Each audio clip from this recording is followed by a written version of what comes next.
Liz. This case isn't about teenage pregnancy. She didn't get pregnant, she got HIV. I can see why you'd want to make it about teenage pregnancy since, well, actually, I can't.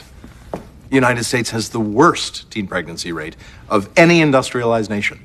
And contrary to what Mr. Javanka would like us to believe, there is no evidence whatsoever that suggests using condoms or teaching students about condoms makes them any more inclined to have sex.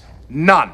They're already inclined to have sex, and have been since early puberty. They're simply going to do it. We all do it. Birds do it, bees do it, educated fleas do it. One day, Your Honor, even you. Yes, the fact is, this case has nothing to do with the efficacy of abstinence-only programs. This case is about religion, politics, and federal funding.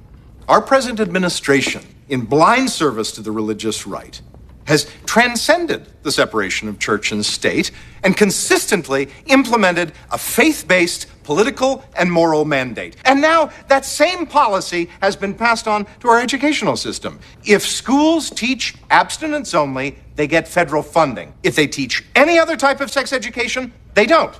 And as a result, the students in these abstinence-only programs aren't being taught the truth about that magnificent technological marvel, the condom. It's not a dirty word, Your Honor. Condoms. They first came on the scene some 3,000 years ago in Egypt. For centuries, they went merrily along in modified forms, warding off syphilis, gonorrhea, preventing unplanned pregnancies, until science and medicine eventually caught up, and the pill became much more effective, less intrusive contraceptive. Penicillin and other antibiotics were miracle cures for gonorrhea and syphilis. The poor, humble condom languished. And then came AIDS. This terrifying new disease that panicked the world. For many years, it has been fatal, gruesomely so in every case. There was no vaccine, no cure, no treatment, but there were condoms, and they worked. They were safe, time-tested, easy to use, and they protected both partners.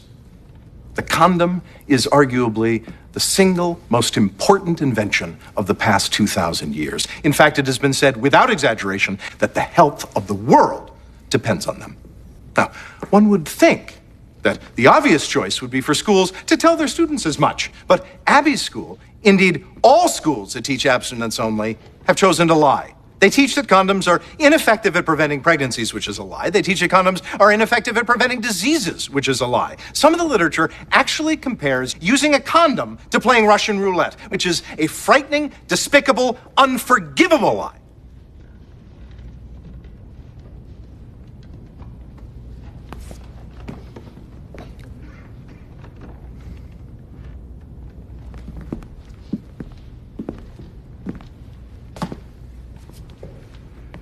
Abby Holt has HIV, which in all likelihood will develop into AIDS.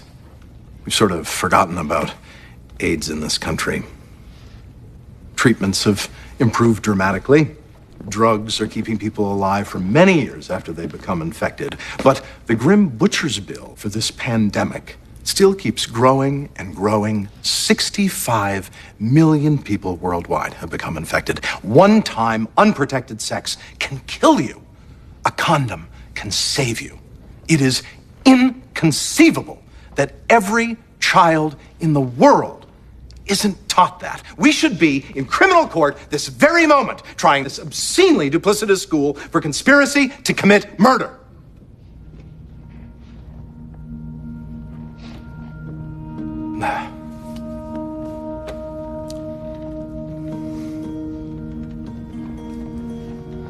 But frankly, I have no